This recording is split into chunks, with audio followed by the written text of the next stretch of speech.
हाँ बिल्कुल, राफेल इस देश की ज़रूरत है। वायुसेना कितने सालों से इसकी मांग कर रही है और कांग्रेस की ये बेवजह की जो नौटंकी है और अड़ंगा विकास में डालने की जो कुनीति है, उसी की वजह से राफेल को देरी हुई। कारगिल के वक्त भी आपने देखा होगा, अगर राफेल होता तो शायद इतने दिन युद्ध नहीं चलता, एक दिन में स्ट्राइक करके ख़त्म हो जाता युद्ध। पर कारगिल के वक्त भी राफेल नहीं था, इसकी वजह से हमें भुगतना पड़ा इतना बड़ा लंबा युद्ध। और आज भी जो ये है, अगर राफेल होता तो इतनी हिम्मत नहीं होती पाकिस्तान की और 2 मिनट में काम ख़त्म हो जाता। पर राहुल गांधी देश की सुरक्षा के बारे में ज़्यादा जानते नहीं हैं, ना उन्हें कुछ पता है। इसकी वजह से ये आप देखते हैं, दुर्भाग्य है देश का ये। पूरे देश ने देखा है राफेल को लेकर के इन्होंने क्या राग आलापा है, और मुझे लगता है कि इनको अभी थोड़ी सी ज़मीनी हकीकत का पता होना चाहिए, क्योंकि राहुल गांधी एक ऐसा है जैसे कभी कभी कोई प्लेयर, आपको पता होगा क्रिकेट में खेल नहीं पाता तो एक प्लेयर उसको दौड़ने के लिए दिया जाता है, वैसे कुछ बाहरी एजेंसियां इनको पढ़ाती है सिखाती है, वही बोलते हैं। नहीं तो राहुल गांधी अगर अकेले निकल पड़े तो देश में समझ आएगा उनको कि देश के लोगों की मूड समझ आएगी, बात समझ आएगी। पूरे देश ने देखा है राफेल को रोकने का काम कांग्रेस राहुल गांधी ने किस तरह से किया। देखो, रणदीप सुरजेवाला जी को शायद ये अंदाज़ा नहीं है, वो भूल गए हैं कि 70 साल इस देश पर कांग्रेस की सरकार थी।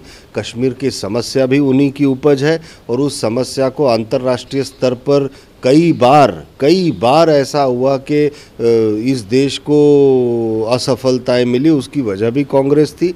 पर ये तो एक रूटीन प्रक्रिया की तरफ प्रस्ताव पास कराना होता है और वो रूटीन प्रक्रिया की तरह होता है, पर बहुत जल्दी ही कश्मीर के मुद्दे पर भी इस सरकार को बहुत बड़ी सफलता मिलेगी। हाँ। देखो, ऐसा तो कभी मुझे नहीं लगता कि किसी ने चुनाव के लिए फ़ायदे के लिए बात की है।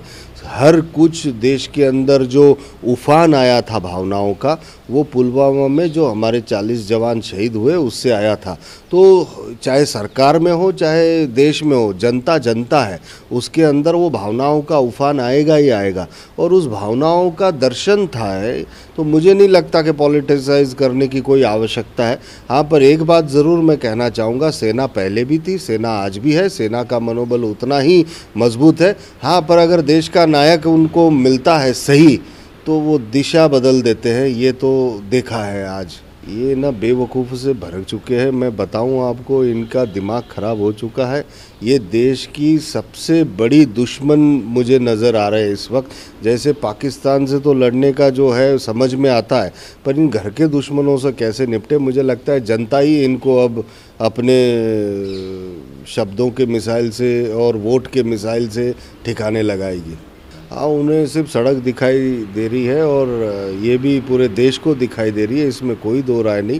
क्योंकि मैंने अब एयरपोर्ट कॉरिडोर का उद्घाटन कल ही किया नितिन जी के साथ। ये तो बात सच है कि इस देश में जो सड़कों का निर्माण का जो गति बढ़ा है वो अद्भुत है और मैं पूरे भ्रमण में भी देख चुका हूँ। ये नितिन जी है, बिल्कुल इसमें कोई दो राय नहीं। उन्होंने रोड को जिस तरह से बनाना शुरू किया, तो इसे लगता है जैसे कोई सुपर पावर काम कर रही हो।